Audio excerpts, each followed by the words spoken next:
दोस्तों, स्वागत है आप सभी का हमारे चैनल स्मार्ट स्टडी में। तो आज हम लोग देखने वाले क्लास 10 फिजिक्स चैप्टर फर्स्ट प्रकाश के परावर्तन, प्रकाश का परावर्तन का ऑब्जेक्टिव, ऑल ऑब्जेक्टिव। इससे ऑब्जेक्टिव बाहर नहीं रहेगा एग्जाम में, इससे बाहर ऑब्जेक्टिव कोई भी ऑब्जेक्टिव रह नहीं सकता है, यह पूरा गारंटी के साथ कहते हैं। तो अगर आपको फिजिक्स में फुल नंबर चाहिए तो सबसे पहले पक्के करें ऑब्जेक्टिव क्वेश्चन। आज हम लेकर आए हैं प्रकाश का परावर्तन के सबसे ज़रूरी और एग्जाम में बार बार पूछे गए ऑब्जेक्टिव सवाल। तो चलिए बिना देरी किए हुए करते हैं शुरुआत। तो चलिए करते हैं शुरुआत। पहला क्वेश्चन है प्रकाश गमन करती है। प्रकाश गमन करती है, प्रकाश कैसे गमन करती है? देखिए पहला क्वेश्चन है प्रकाश गमन करती है, प्रकाश गमन करती है, प्रकाश गमन करती है सीधी रेखा में। प्रकाश सीधी रेखा में गमन करती है। प्रकाश सीधी रेखा में गमन करती है। प्रकाश कैसे गमन करती है? तो प्रकाश सीधी रेखा में गमन करती है। ये लाइन आप लोग को याद रखना है। प्रकाश सीधी रेखा में गमन करती है, प्रकाश सीधी रेखा में गमन करती है, सीधी रेखा में गमन करती है, ठीक ना, सीधी रेखा में।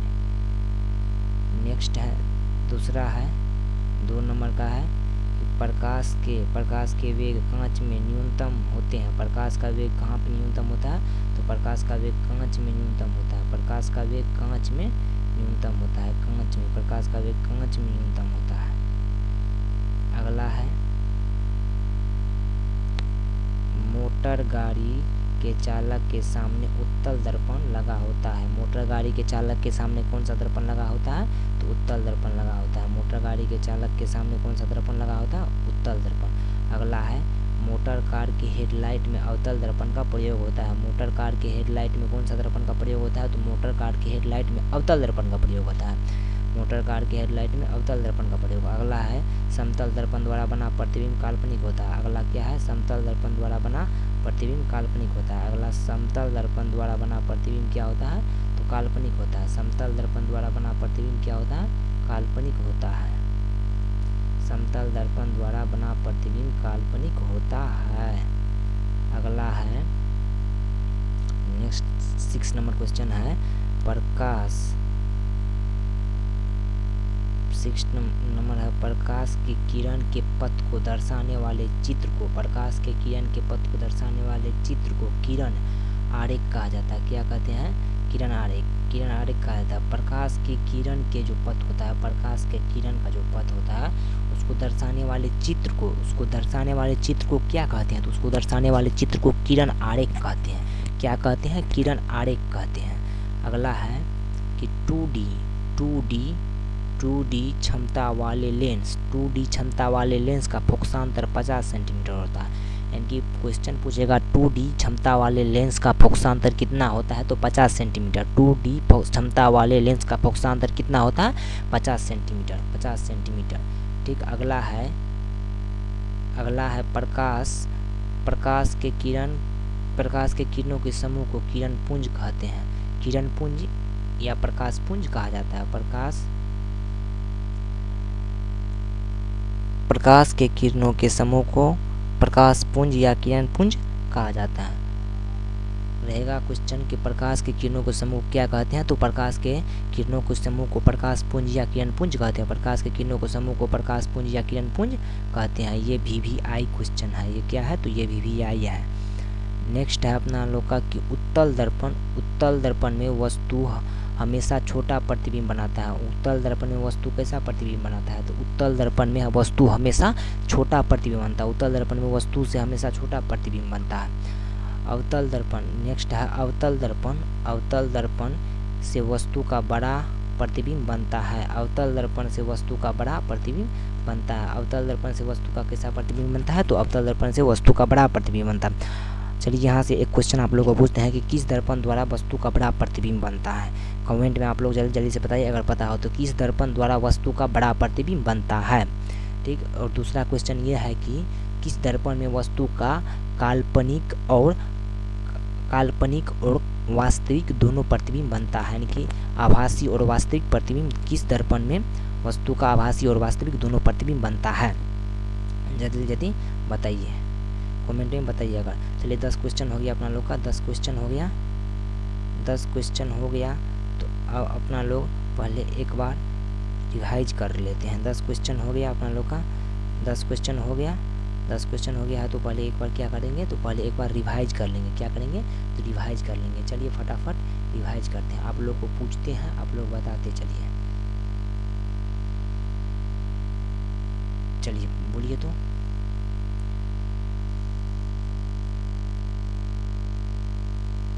प्रकाश गमन करती है, प्रकाश कैसे गमन करती है, तो प्रकाश सीधी रेखा में गमन करती है। प्रकाश कैसे गमन करती है, प्रकाश सीधी रेखा में गमन करती है। प्रकाश सीधी रेखा में करती है।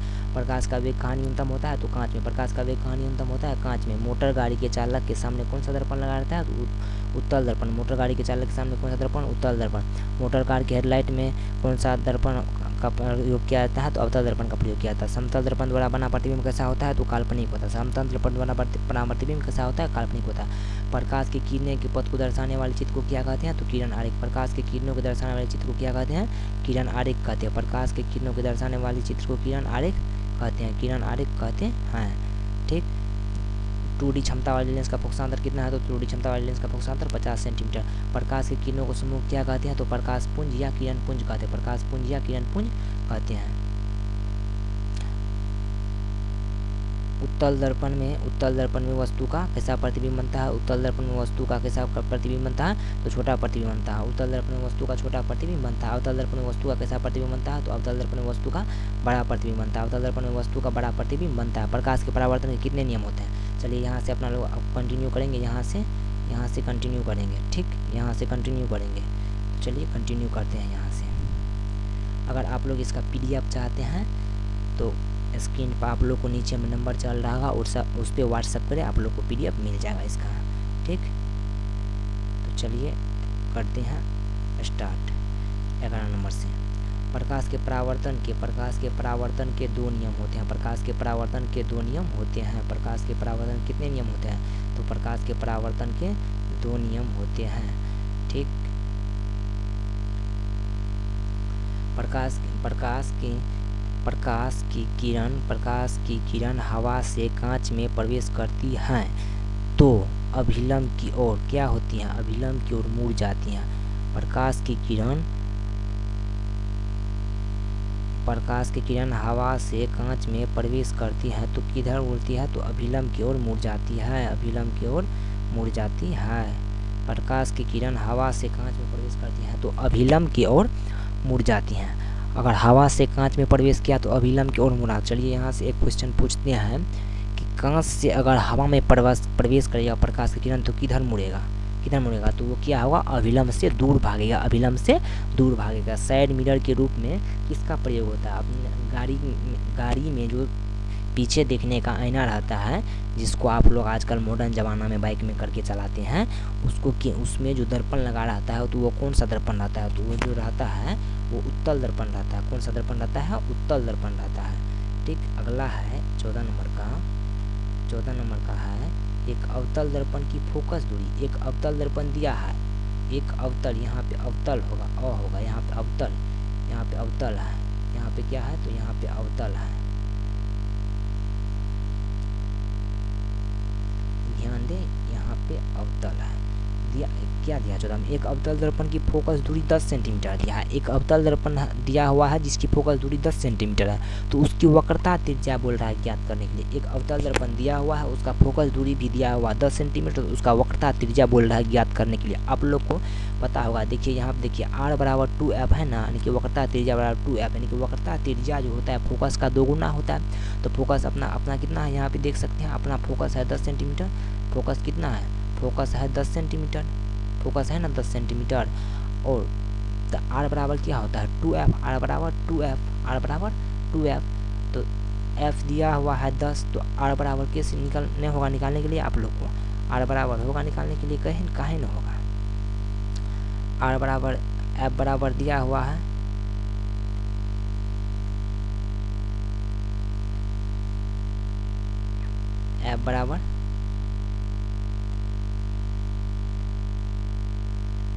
F बराबर दिया हुआ है 10 सेंटीमीटर। 10 तो 10 2 गुना 10 कीजिए, 2 मल्टीप्लाई 10 कीजिए तो किसे होगा, 2 गुना 10 कीजिएगा तो होगा आपका 20 हो जाएगा। r बराबर है 2f, r बराबर है 2 होता है 2f, f दिया है 10 तो r बराबर नहीं निकल जाएगा, आसानी से निकलेगा, काहे नहीं निकलेगा। चलिए अगला देखते हैं। प्रकाश के परावर्तन के नियम से निर्धारित होता है। परावर्तन के नियम से क्या निर्धारित होता है, ये VVI क्वेश्चन है, ये पक्का पूछेगा, यह पक्का पूछेगा तो पूछेगा। प्रकाश के परावर्तन के नियम से निर्धारित होता है क्या, आपतन कोण बराबर परावर्तन कोण, आपतन कोण बराबर परावर्तन कोण। चलिए आप लोगों को पता है आपतन कोण को किस चीज़ से सूचित करते हैं, आपतन कोण को किस चीज़ से सूचित करते हैं तो कमेंट में बताइए, और अपवर्तन कोण को किस चीज़ से सूचित करते हैं दोनों को कमेंट में आप लोग जरूर बताइएगा। चलिए 16 नंबर का देखते हैं। काल्पनिक प्रतिबिंब कैसा होता है, तो काल्पनिक प्रतिबिंब सीधा होता है। काल्पनिक प्रतिबिंब कैसा होता है, काल्पनिक प्रतिबिंब सीधा होता है। काल्पनिक प्रतिबिंब सीधा होता है। काल्पनिक प्रतिबिंब सीधा होता है। सर्चलाइट का परावर्तक सतह, सर्चलाइट का परावर्तक सतह, सर्चलाइट का परावर्तक सतह अवतल होता है। सर्चलाइट का परावर्तक सतह अवतल होता है। दाढ़ी बनाने में अवतल दर्पण का प्रयोग होता है। दाढ़ी बनाने में कौन सा दर्पण का प्रयोग होता है, दाढ़ी बनाने में अवतल दर्पण का प्रयोग होता है। दाढ़ी बनाने में अवतल दर्पण का प्रयोग होता है। प्रकाश के अपवर्तन के 2 नियम है। प्रकाश के अपवर्तन के 2 नियम है। प्रकाश के अपवर्तन के कितना नियम है, तो प्रकाश के अपवर्तन के 2 नियम है। किसी माध्यम के अपवर्तनांक, किसी माध्यम के अपवर्तनांक का मान साइन आई तथा साइन आर होता है। किसी माध्यम के अपवर्तनांक का मान म्यू बराबर sine i by sine r होता है ना। गोलीय दर्पण, नेक्स्ट है गोलीय दर्पण के फोकसांतर एवं वक्रता त्रिज्या में क्या संबंध है, गोलीय दर्पण के फोकसांतर एवं वक्रता त्रिज्या में क्या संबंध है, तो गोलीय दर्पण के फोकसांतर एवं वक्रता त्रिज्या में संबंध है ना, r बराबर 2f, क्या संबंध है, r बराबर 2f, यानी कि वक्रता त्रिज्या जो होता है फोकस का 2 गुना होता है। सोलर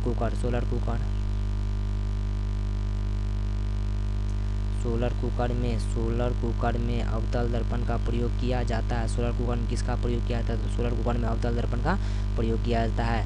दर्पण सूत्र क्या होता है, दर्पण सूत्र होता है 1/v + 1/u बराबर 1/f। दर्पण सूत्र क्या होता है, दर्पण सूत्र होता है 1/v + 1/u बराबर f, 1/v + 1/u बराबर f।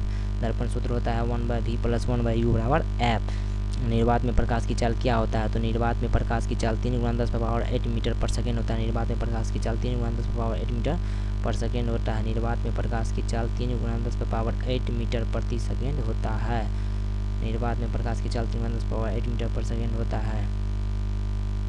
अवतल दर्पण के ध्रुव और मुख्य फोकस के बीच संबंध रखे, क्या बोल रहा है कि अवतल दर्पण के एक अवतल दर्पण है उसके ध्रुव, यहाँ पे ध्रुव होगा, यहाँ पे क्या होगा ध्रुव और मुख्य फोकस ध्रुव, एक अवतल दर्पण है उसका ध्रुव और मुख्य फोकस के बीच रखे बीम की प्रकृति बोल रहा है बताने के लिए। एक अवतल दर्पण है उसके, एक अवतल दर्पण के ध्रुव के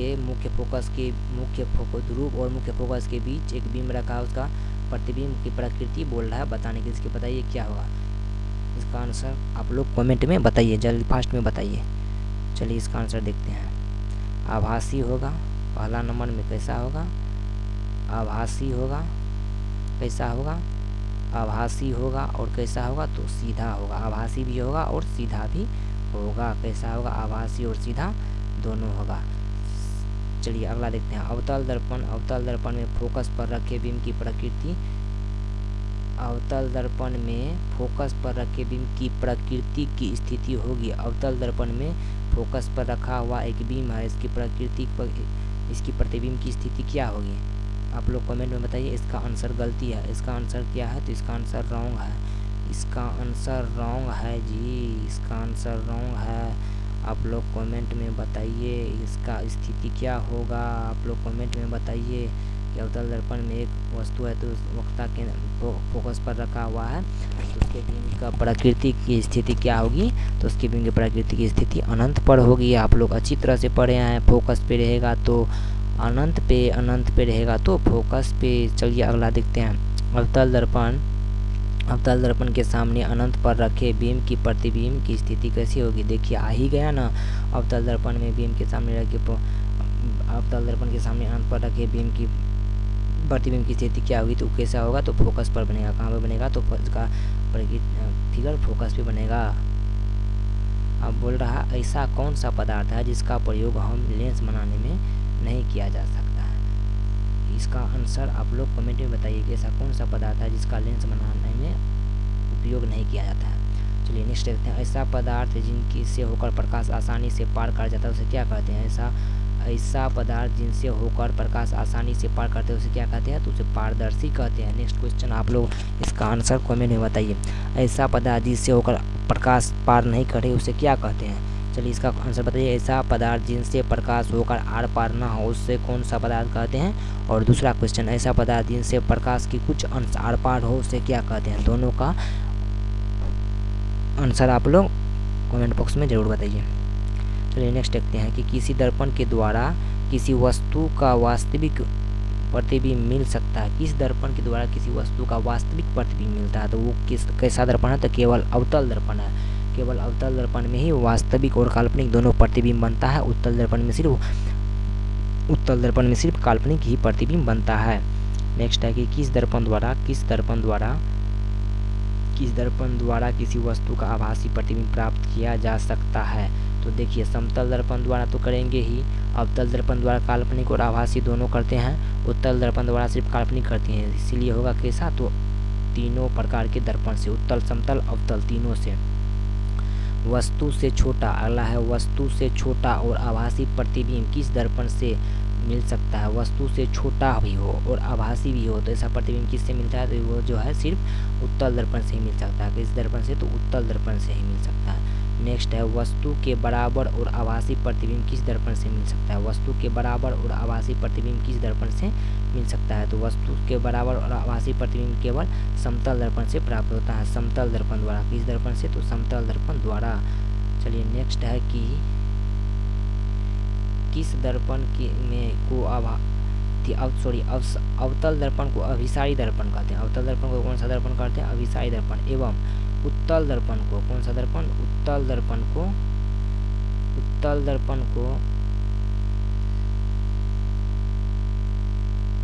अवतल दर्पण को आभासी दर्पण एवं उत्तल दर्पण को अपसारी दर्पण कहते हैं। अवतल को अभिसारी, अवतल को कौन सा, अवतल दर्पण को कैसा दर्पण कहेंगे, अभिसारी। अवतल को अभिसारी एवं उत्तल को अपसारी। उत्तल को कैसा, तो अपसारी कहा जाता है।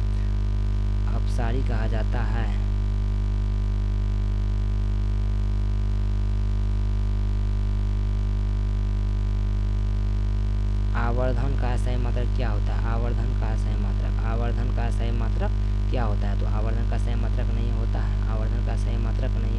आवर्धन मात्रक विहीन होता है। आवर्धन कैसा होता है, तो आवर्धन मात्रक विहीन होता है। ये क्वेश्चन ऑब्जेक्टिव VVI है, ये पक्का ही पूछेगा। तो चलिए अगर आपने अभी तक चैनल को सब्सक्राइब नहीं किया है तो चैनल को सब्सक्राइब जरूर करें। और इसी तरह के चैप्टर 2 का भी ऑब्जेक्टिव क्लियर करने के लिए जुड़े रहे हमारे चैनल से, स्मार्ट स्टडी से, ठीक। तो चलिए, तो दोस्तों ये थे प्रकाश के परावर्तन से जुड़े सबसे महत्वपूर्ण ऑब्जेक्टिव सवाल। क्या थे, तो दोस्तों ये थे प्रकाश के परावर्तन से जुड़े सबसे महत्वपूर्ण ऑब्जेक्टिव सवाल। अगर ये वीडियो पसंद आए तो लाइक करें, क्लासमेट के साथ शेयर करें और स्मार्ट स्टडी को सब्सक्राइब जरूर करें, क्योंकि अब पढ़िए आसान भाषा में, अब होगा हर गाँव शिक्षित। तो चलिए, बाय बाय, टेक केयर।